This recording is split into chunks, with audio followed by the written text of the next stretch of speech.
ஓம் முருகா போற்றி, கந்தா போற்றி, கடம்பா போற்றி, கதிர்வேலா போற்றி, அறுபடை வீடு கொண்ட முருகப்பெருமானே போற்றி போற்றி. என் செல்ல பிள்ளையே, இந்த திருச்செந்தூர் முருகன் சவால் விட்டு சொல்கிறேன். தைப்பூசத்திற்குள் இதை நீ கேட்டிருந்தால் மிக பெரிய இன்ப அதிர்ச்சி ஒன்று உன்னை தேடி வரும். ஆம் செல்லமே, இது முருகப்பெருமானின் அருள் வாக்கு. இன்னும் எத்தனை நாள் தான் இழந்து போன விஷயங்களையும் உறவுகளையும் நினைத்து வருத்தப்படப் போகிறாய்? அவர்கள் உன் அன்பை சிறிதும் உணராத மனம் படைத்தவர்கள் என்று நீ அறிவாய் அல்லவா? இவையெல்லாம் தெரிந்த பிறகும் அவர்களுக்காக இன்னும் உன் நிமிடங்களை செலவழித்து உன் வாழ்க்கையின் சந்தோஷத்தையும் நிம்மதியும் இழந்து கொண்டிருக்கிறாய். வேண்டாம் என் செல்லமே, உன் மனம் ரணத்தால் கொதித்து போயிருக்கிறது. ஆதங்கத்திலும் வழியிலும் இருக்கிறாய். நமக்கு என்ற ஒரு நாள் வரும், அன்றைக்கு நாம் பேசிக்கொள்ளலாம் என்று வேதனையில் இருக்கிறாய். நீ பேசி என்ன பயன்? சொல் பார்க்கலாம். அப்படித்தான் திருந்தாத மனிதர்கள் அவர்களை கணக்கில் எடுத்து பேசினால் நீதான் உன்னுடைய நிம்மதியை இழந்து நிற்கிறாய் அல்லவா? இதை ஞாபகத்தில் வைத்துக்கொள்.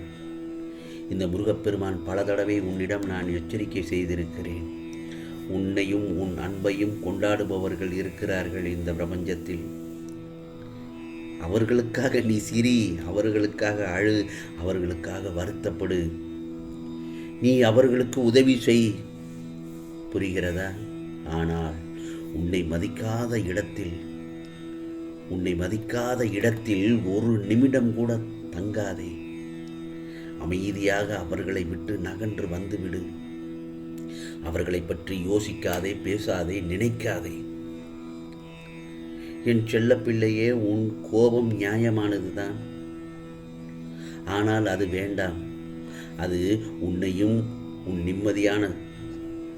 நிம்மதியையும் சிரிப்பையும் சந்தோஷத்தையும் உன்னிடத்திலிருந்து எடுத்துச் சென்றுவிடும்.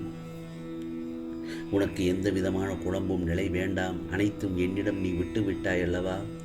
முருகனே கதி என்று நீ இருக்கும் பட்சத்தில் இனிமேல் எல்லாம் நல்ல காலம்தான் உனக்கு. உன்னை நிச்சயம் நான் உயர்த்தி பிறர் நிமிர்ந்து பார்க்கும் வண்ணம் உன் வாழ்க்கையை வெற்றியில் வாழ வைப்பேன்.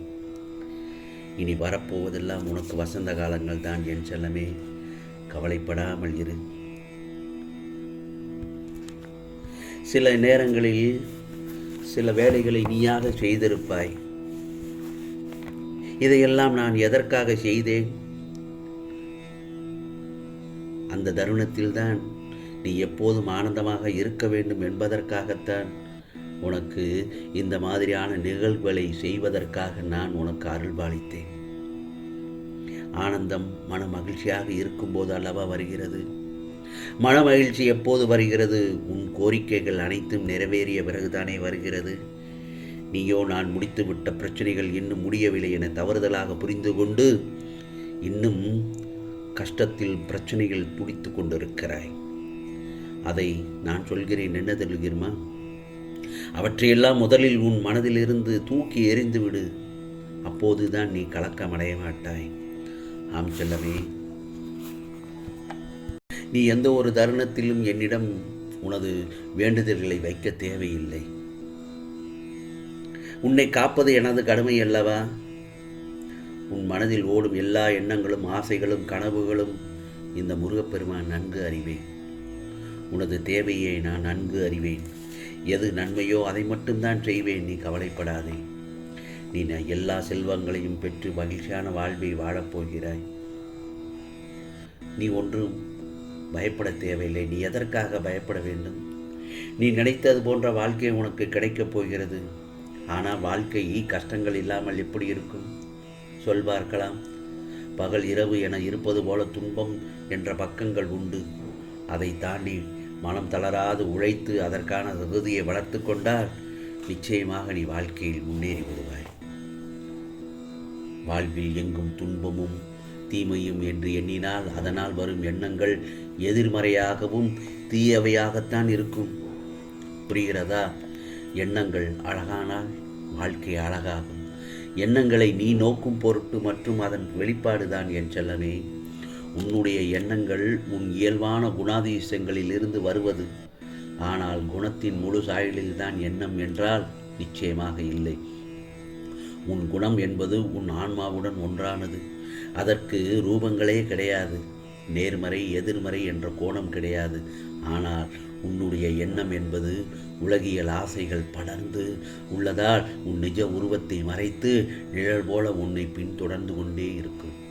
உன் குணம் ஒன்றும் என்னுடன் ஒன்றான விஷயம். அதை பற்றி நீ கவலைப்படாதே. நான் உன் எண்ணத்தை நெருப்படுத்தி அழகாக்கு என்று கூறுவது. ஆகவே நீ சொல்வது நிச்சயமாக எனக்கு புரிகிறது. முருகா, என்னை காப்பாற்று என்று என்னை சரணடைந்த என் செல்ல பிள்ளையை நான் அப்படியே விட்டு விடுவேனா?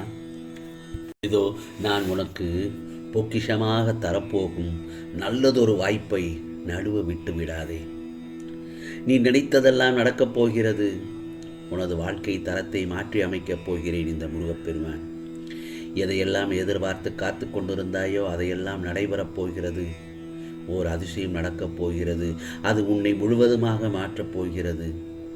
ஏனென்றால் இந்த முருகப்பெருமான் நான் உன்னிடத்தில் இருக்கும்போது எதற்காகவும் கலங்காதே. நம்பிக்கைதான் வாழ்க்கை. நான் உனக்காக இருக்கிறேன்.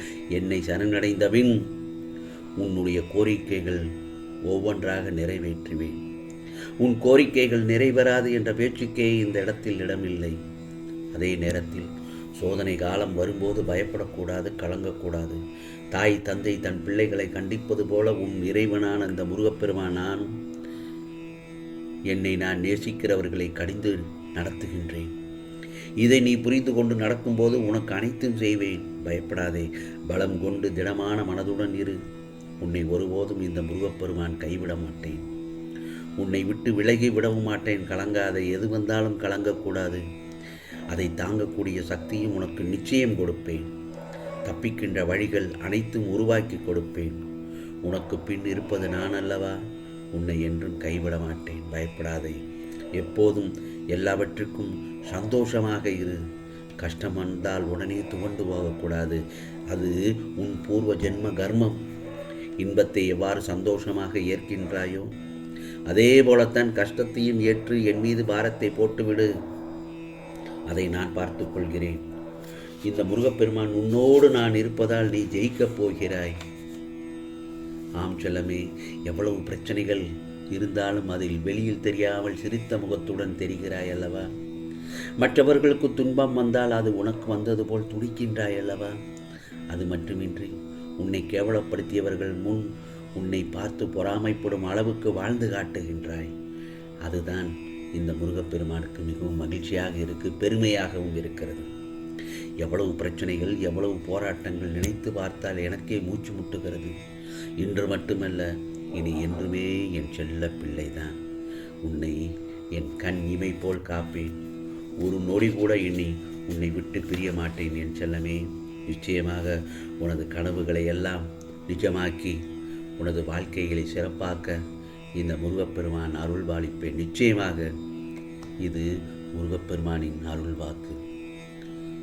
ஓம் சரவண பவ, ஓம் சரவண பவ, ஓம் சரவண பவ.